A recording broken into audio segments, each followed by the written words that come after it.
Owanyanwu. I represent the Labour Party in this conference. Fellow delegates, I will be very brief. Dora Akunyili was a patriot.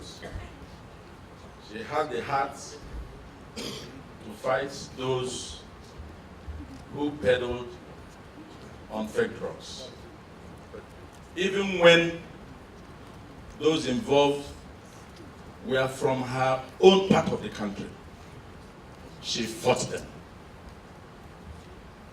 An attempt was made to persuade Dora Akunyili to subpoena that she was ruining the business of her people. She destroyed fake drugs worth billions of naira. Professor Dora Akunyili did not relent. She saw Nigeria higher and above her interest and the interest of her people. A situation where most Nigerians in similar position would have considered the person involved, whether he's from my area or whether he's of my faith. Dora did not yield. He confronted them, and there was an attempt to kill her, and they failed. My Lord, as cabinet minister, she exposed to Nigerians what happened during the days of our president, our dear President Yar'Adua's ill health. When, according to Michael Kusagoma, as he had just said, a cabal held Nigeria to jugular. She told Nigerians what the issue was. And that helped to President Goodluck Jonathan acting as president before being elected as president. My Lord, she did not stop there. After all that, she attempted to venture into politics. But we did not learn from the Yar'Adua scenario. Because what is important today is that she's dead, but we must learn those good virtues that came from her life in this country. A similar thing was to repeat itself in Taraba.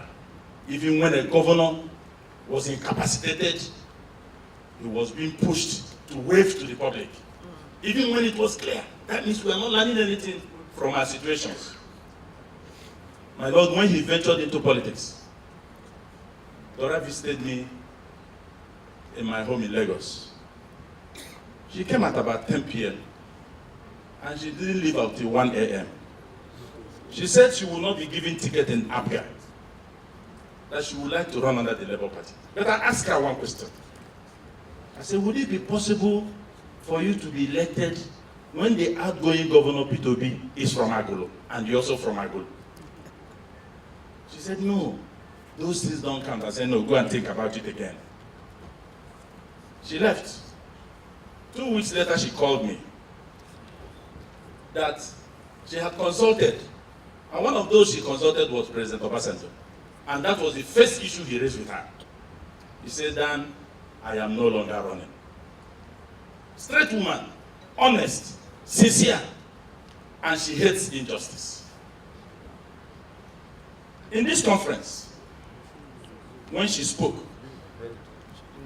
she told us we should plant trees, even when we are aware that we will not sit under the shade of those trees we have planted. She said it right here. That is the kind of Nigerian, that is the kind of Nigeria we should build. It is not a Nigeria that will be hinged on parochial and mundane considerations. Dora believed in Nigeria. She worked hard for Nigeria. And she died for Nigeria. Therefore, Mr. Chairman, I will support those who have spoken earlier before me, that this conference should observe a 1-minute silence and praise for the repose of her soul. At the same time, with that of our revered father, the late Emir of Kano Adebayo, who just passed on. A true Nigerian, a bridge builder, a man who never believed in tribe, religion. I learned he's a Jerusalem pilgrim. This is a Nigerian, a leader of a faith, who worked for Nigeria. I am sure those of us in this conference must have something to emulate from these two great Nigerians that have departed. May their soul rest in perfect peace. Amen.